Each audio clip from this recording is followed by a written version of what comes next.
Hello, love. So happy to be back with you. I want to reflect for a moment before we get into the episode. We are at the end of 2023. And when I started this year, I wanted to do my take on lots of different topics around weight loss, relationships, how to lose weight, the struggle with it, the amazingness of it, the journey. And it's been pretty amazing. And 52 weeks have gone by. And here we go. We are into 2024. I can't even believe it, actually. I'm sure you probably feel maybe the same way. This year went super fast. And I think as I get older, I wish I could slow down time, but I don't know. It's not happening.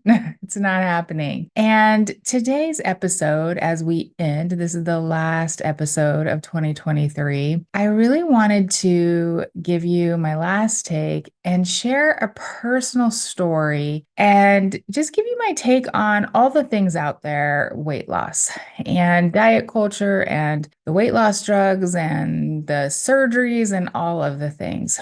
So I struggled with my weight pretty much my entire life. I really started to notice when I was around 8 years old that I was different.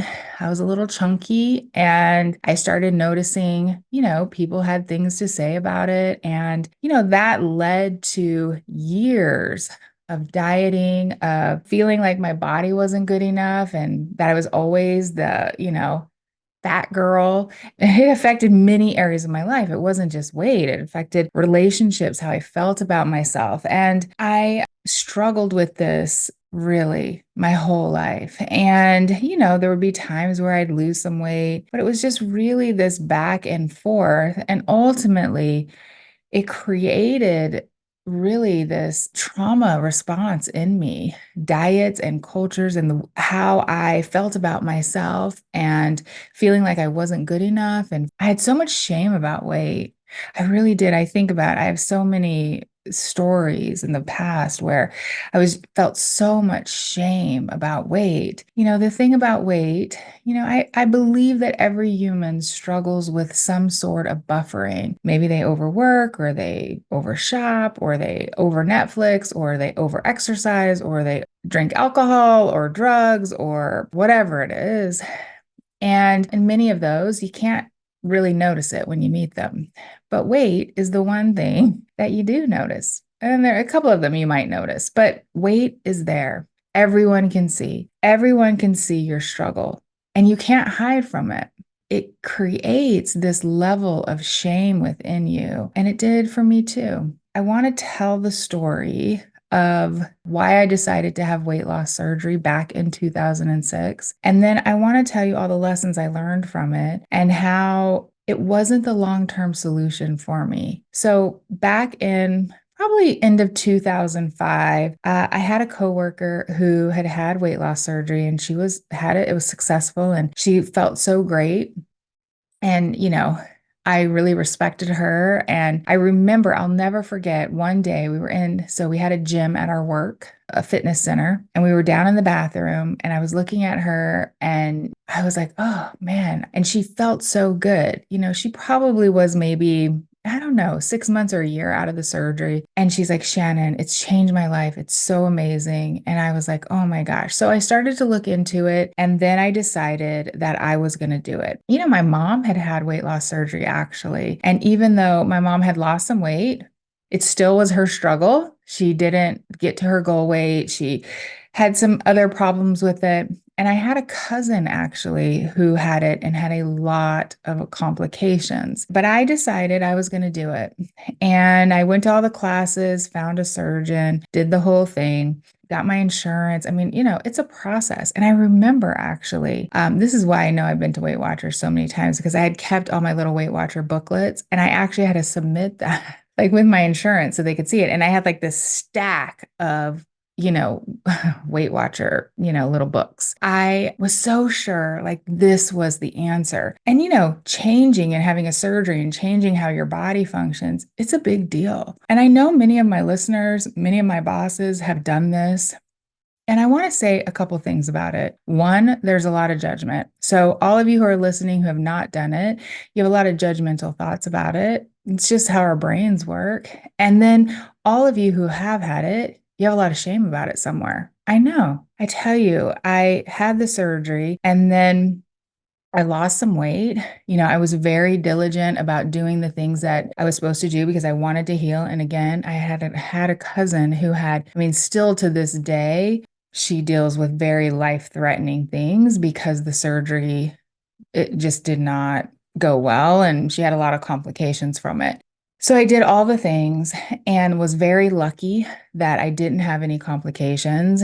And what weight loss surgery does is basically it reduces your stomach so that you feel full and you get sick. So there's like this consequence of if you eat too much or you eat too fast, you get sick, or certain foods, right? And everyone who's had weight loss surgery, it's very different, right? It just depends on your body, right? This goes back to all of our bodies are different. And so I had the surgery, did all the things. I lost weight. I did. Now, I never got to my goal weight. I never lost all the weight I wanted to lose, but I did lose a good bit of weight on it with the surgery. So I remember I want to talk about the shame of it because I had a lot of shame that I had to have weight loss surgery. And I want to talk about the shame because the shame is crushing. I remember actually dating Paul, my husband, and when we were first dating, and, I felt like I needed to tell him that I had had weight loss surgery. He couldn't tell because I had it laparoscopically. I don't know. So I had some things, but I don't think he would have noticed on my stomach. And so,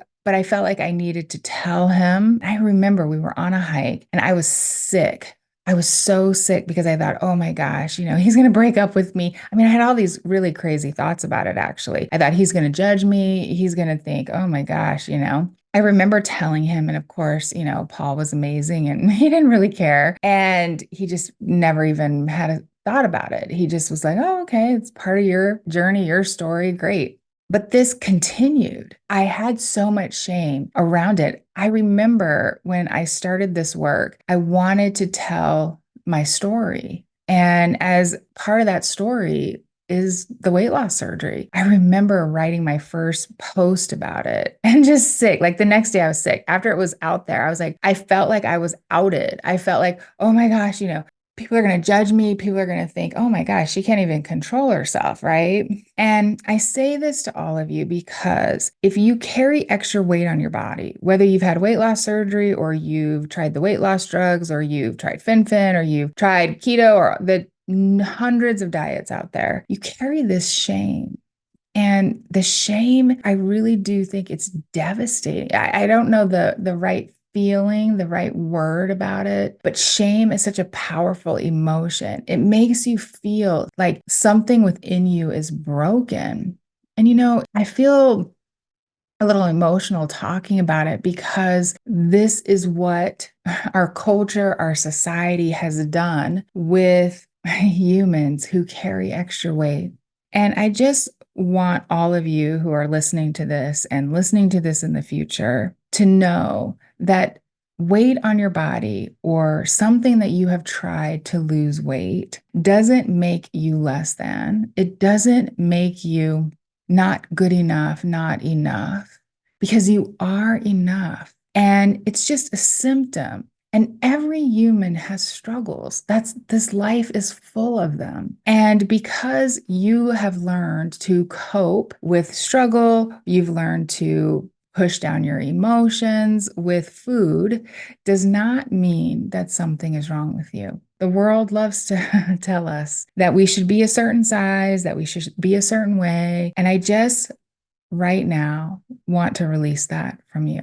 And this work that I have done on myself, the work that we do in Transform Boss, is about releasing the shame and starting to learn how to heal your relationship with food.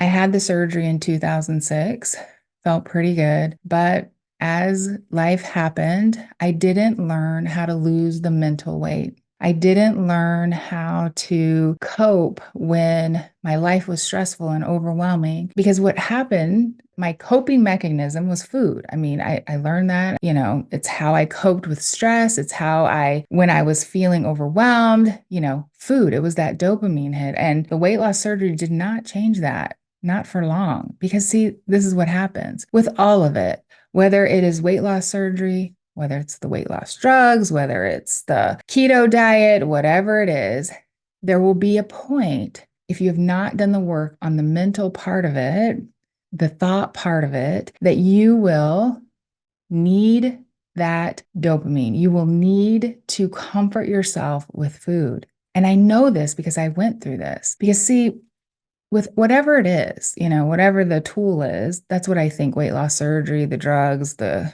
different diet plans, they can be tools. And I think at some point you're going to learn how to get around the tool. I know. I really want you to hear that because what happened was at first, yes, I couldn't eat that much, but I learned over time because the mental part of it was so powerful that I learned over time how to eat more just throughout the day. I learned how to eat just enough sugar that I wouldn't get sick, but I could get that hit, that fix. And this is important because I see this, I'm watching this, it's important for me because I do this work to watch and talk to and research all the different things. And I see this too with the weight loss drugs. You can only do it for so long. Anytime you are on that sort of medication, over time, your body, because our body is consistently trying to get us back to homeostasis, it's going to normalize the medication, right? And so then you're going to need more or a different one. I don't want to tell anyone not to do whatever they want to do. I don't. And I don't want any shame around that. I just want you to know that whatever you're doing, the mental part has to be a part of it because your brain is so powerful that it will figure out how to get around it, or you'll just stop doing it, right? If it's a diet or if it's a weight loss drug, you'll just stop doing it because your brain is so powerful. And so by 2009, so I had the surgery in 2006. By 2009, I was just back full on in the diet roller coaster. I had gained weight back. Really, I had learned how to eat my comfort food again. Between 2009 and 2015, I was just in this struggle and I was, gaining and losing this 80 pounds, really, this kind of 80 pounds that I had gained and lost and going back to Weight Watchers. And, it was just this really difficult time because not only had this been my struggle my whole life, I now had the shame of weight loss surgery. I had felt like I had tried every single thing, and here I was again. I mean, when I think about it, it makes me so emotional. That time period between 2009 and 2015, I felt so broken. Like, Shannon, you did the most extreme thing and you still are 250 pounds. Like, what? Like, I remember having those moments. I mean, I stopped getting on the scale actually at 247 was the last I got on the scale. I'm pretty sure I hit 260, maybe even higher than that. But I was just like almost paralyzed with shame. I couldn't believe it. I could not believe that I was there again. I just couldn't. And I remember having thoughts like, oh, you're going back up to 300. Here we go. And, I was dealing with very stressful things. I had lost my mom. I didn't really know how to cope. I was working and family and teenagers and blended family and all of the stresses of life. My husband was dealing with a lot. He had lost basically his entire family. His brother had passed, then his mom had passed, and, he was dealing with his own things. And it was just such a difficult time. I want, as you're listening this, to know that this process of healing your relationship with food, this process of learning to go from, these extremes of restriction and overeating and being able to bring it in and start to move towards the middle. It's the process of learning how to reprogram and heal your brain from all the mental weight around your weight, around your body image, around the way that you think about yourself, the way that you feel about yourself. In 2016, I had started this work really. I found my coach, I think in like maybe the end of 2014, somewhere in that range. But I really hired my first weight loss coach in 2016. And that's when I really started to do this work and started to lose weight, really for the last time. Again, I think all of these different tools, I'll call them the diet plans, the Weight Watchers, the Nooms, the medications, the surgeries, all of the things, each of them have some benefit. But if you want to lose weight for the very last time, like the very last time, this mental part of it, no, nothing can fix that but you. And I have to say this because the magic, right? We're all looking for that magic, right? The magical solution, the magical pill. I thought the weight loss surgery, I remember thinking, like, this is it. I'll never struggle with my weight again. I mean, holy moly, that was not it. And again, it was a tool, it helped me some, but it was not it. And I'm so grateful. I'm so grateful that I found coaching because I have no doubt I would have been over 300 pounds. Again, I have no doubt I was headed right there. And for all of you who have tried all the extreme things and you're sitting there listening to me, and right now you are maybe tears are rolling down your face. Maybe you are feeling like, I have tried everything, Shannon. I just want you to know you are not broken. You are enough. And there is a different way. There is a way to start to have more love for yourself, to start to heal your relationship with food. And this is the thing, the magic is within you. It is. I know this because when I started to believe that for myself, when I started to believe that I was the solution, me, my brain, my powerful, amazing, wonderful brain, that I had to understand how it was wired and what all of the programming that I had. And I had to start to talk to myself more than I listened, as I thought about doing this episode because it's personal. And I'll tell you why. The shame, that I carried, the shame about it, the shame. And now it's interesting because I don't feel shame about it. I know I just had that like thought. I don't have shame about it any longer. I know I just had chills actually. It's through the work that I have done. Because when you have shame about your weight, what you look like, you avoid, you isolate, you don't live your best life. When you feel shame, because it's such a powerful emotion, and what shame is, I want to give you the definition. It's like this deep feeling of embarrassment, humiliation, or disgrace about oneself or one's actions. It comes from a belief that you failed to meet certain standards. Again, it could be the standards of society, your family, oneself. And it's different than guilt because guilt is more like one behavior, and shame is inherently feeling bad about yourself. I think it is one of the most debilitating, that is the word I was looking for, emotions. Because when you feel shame, you avoid, you isolate, you just hide. You hide from yourself. See, that's the worst part.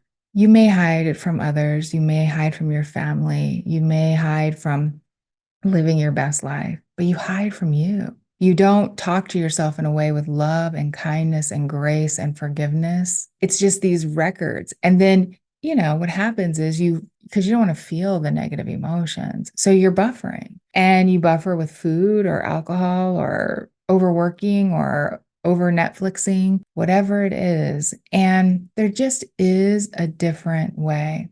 And my last take on this is I don't believe in ors, right? So if you have a tool that you're trying, again, there's no judgment from me. I'll tell you that. I love you. I think you're amazing. And working on the mental weight, working on having a coach, having someone who can help you dig in and help you start to believe something different about yourself, that is where the magic is. I want you, whatever you decide, we're going into a new year. I know lots of ladies are thinking about lots of things. I love to ask this question. It's a question that I asked myself in 2016.